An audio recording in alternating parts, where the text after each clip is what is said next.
Halo guys, balik lagi di MM Tour Low Budget bersama saya Randi guys.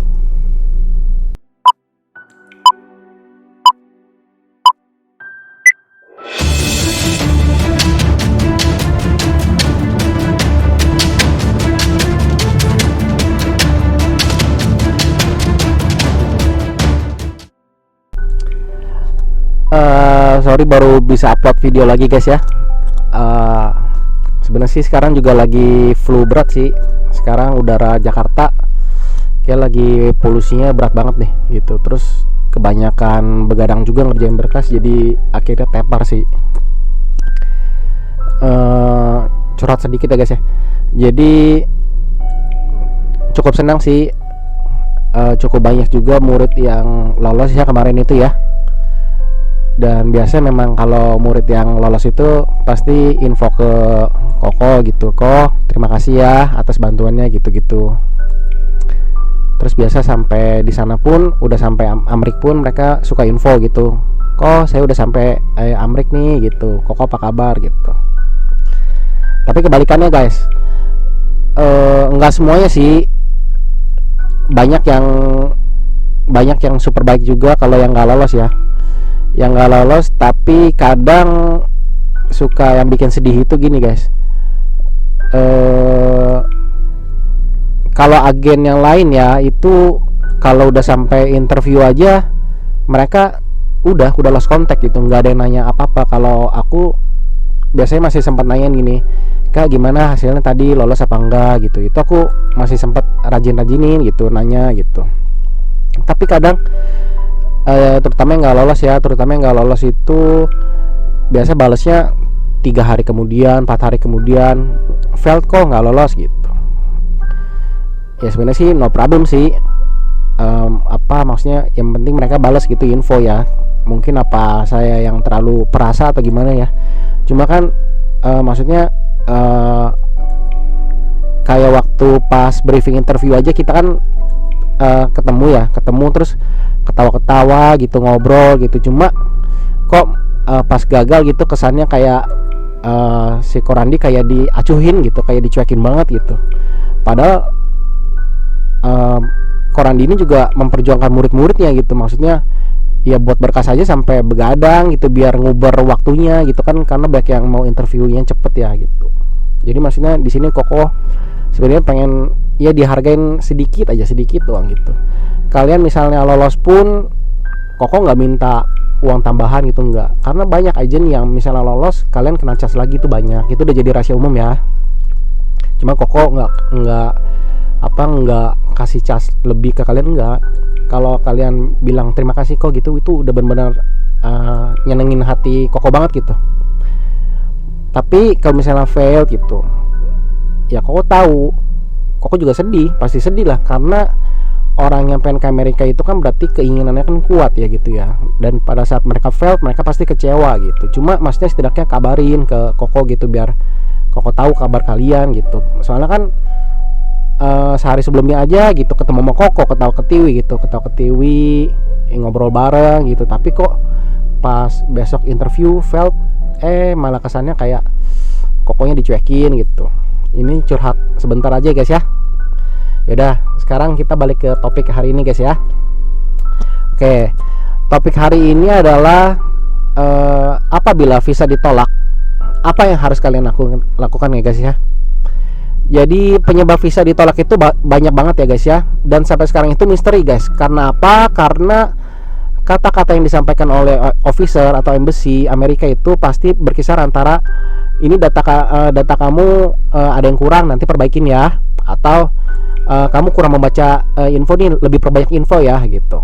Itu pasti kisarannya antara itu aja. Atau misalnya ditanya sama kita ya, bisa Bapak Ibu tolong jelaskan gitu, saya salah di mana gitu. Pasti dijawabnya kayak gini, itu nanti ada di kertas, kamu baca aja nanti sendiri. Padahal kertasnya ya cetakannya kurang lebih sama semua guys, isinya itu sama. Jadi hal pertama yang paling penting ya guys ya, yang ditolak itu paling banyak itu pertama karena data perjalanan. Jadi kalau misalnya kalian ditolak, itu perbaikin data perjalanan kalian. Maksudnya gimana kok, cara perbaikannya gimana kok? Ya kalian pergi ke luar negeri ya, ke 1 atau 2 negara, terserah mau kemanapun. Yang penting kalian perbaikin catatan perjalanan. Berarti officer itu butuh kalian cap paspor lebih ya. Maksudnya cap paspor kalian itu kurang ya, itu perbaikin ya. Gampang kok, kalian tinggal pergi, nanti jalan-jalan gitu. Nanti sebulan 2 bulan kemudian kalian bisa apply lagi ya. Cara ini paling efektif sih guys ya. Jadi murid-murid Koko yang ketolak rata-rata pakai cara ini, dan yang lolos cukup banyak. Meskipun ada failed lagi, ada ya, namanya juga berusaha ya guys ya. Kita Koko kan sebagai sarana doang ya, maksudnya membantu semaksimal mungkin ya guys ya. Tapi kan keputusan ada di tangan officer ya. Oke, pertama itu cap paspor. Kedua itu karena yang sering dianggap enteng ini guys ya, ini benar-benar dianggap enteng sama orang ya, itu tanpa disangka ya guys ya, itu karena foto. Kok foto bisa? Kok bisa banget? Karena apa? Karena foto Amerika itu ada visa Amerika itu ada standarnya guys ya. Pertama, latar belakang putih dan harus ukuran 5x5 ya guys ya. Banyak yang ditolak maksudnya pakai agen lain, terus apply di Koko tuh. Terus Koko lihat, pas saya lihat DS confirmationnya fotonya blank loh, no foto loh. Itu fatal banget guys. Itu kalau kalian misalnya dapat kayak gitu, itu udah fix 100% itu ditolak, pasti ditolak gitu. Ya gimana, embassy gimana cara mau cocokin ini orangnya si A dengan fotonya, orang fotonya di DS aja nggak ada gitu. Banyak yang kayak gitu guys, itu fatal banget. Itu hati-hati ya. Jadi foto itu harus ada di DS atau DS confirmation, itu harus ada foto ya, perbaikin ya. Lalu ini apa, banyak yang ini foto itu harus jidat ini kelihatan guys. Jadi yang ada poni ini jidat harus kelihatan nih guys ya, kayak gini ya. Soalnya banyak, nggak banyak banget sih, tapi ada beberapa yang disuruh foto ulang pas di sana karena jidatnya ketutupan poni. Itu jidatnya harus kelihatan ya guys ya. Lalu maaf ya untuk yang berhijab, kalau kalian di paspor berhijab, nah itu foto di DS pun wajib hijab ya guys ya. Jangan misalnya di paspornya berhijab, kalian pas di lembar DS-nya atau pas bawa fotonya itu non hijab, jangan ya guys ya, itu fatal ya guys ya. Jadi kalau misalnya kalian berhijab, bawanya pas fotonya juga berhijab ya guys ya. Oke, jadi cocoknya hijab dan hijab. Karena ada murid Koko sekitar 2 orang ditolak karena di paspor berhijab, lalu pas di embassy tidak memakai hijab, itu langsung ditolak. Nanti disuruh apply lagi, nanti katanya langsung di apply lagi sesuai sama foto paspor ya, dibilang gitu. Oke, itu yang nomor 2, poin nomor 2 ya guys ya, karena foto.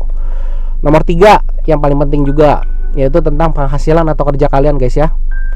Jadi kok kalau misalnya kerja atau penghasilan gitu kan nggak bisa diubah kok, memang kayak gitu kok, memang benar, tapi kita itu harus kreatif guys. Maksudnya kreatif kayak gimana itu?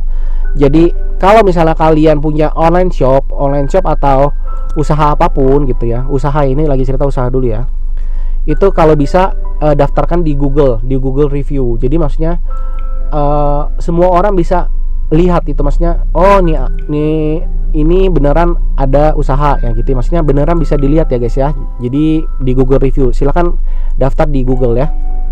Next, di media sosial kalian cantumkan, maksudnya kasih tuh foto-foto usaha kalian atau kerjaan kalian sekarang, itu cantumkan di media sosial gitu guys ya. Karena kan kalau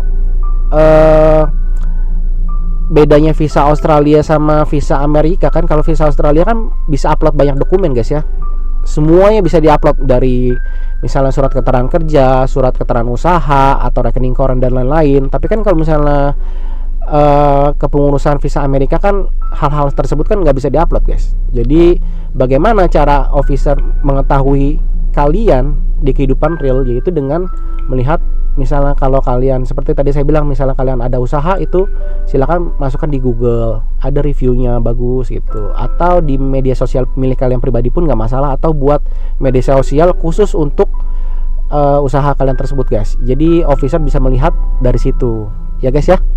Jadi nanti ada 3 poin itu tadi ya, sesuai 3 poin itu yang paling penting pada saat kalian ditolak, apa yang harus kalian perbaikin. Pertama itu ringkasan perjalanan kalian ya guys ya, atau cap paspor kalian ditambah. Kedua itu fotonya diperbaikin kalau ada masalah di foto ya guys ya, tapi ini ya tingkat masalahnya nggak terlalu sering dibanding penghasilan dan cap paspor ya guys ya. Yang nomor 3 itu usaha kalian atau kerjaan kalian silakan kalian tunjukkan ya guys ya, di media sosial ataupun di Google terserah. Oke guys ya. Ya udah guys. Oke, demikian saran atau informasi yang bisa Koko sampaikan hari ini guys ya. Maaf kalau suara agak bindeng, tidak gitu jelas, maklum ya, flu-nya lagi super berat banget. Ya udah guys, nanti kita ketemu lagi di next video guys ya. Oke. See you guys.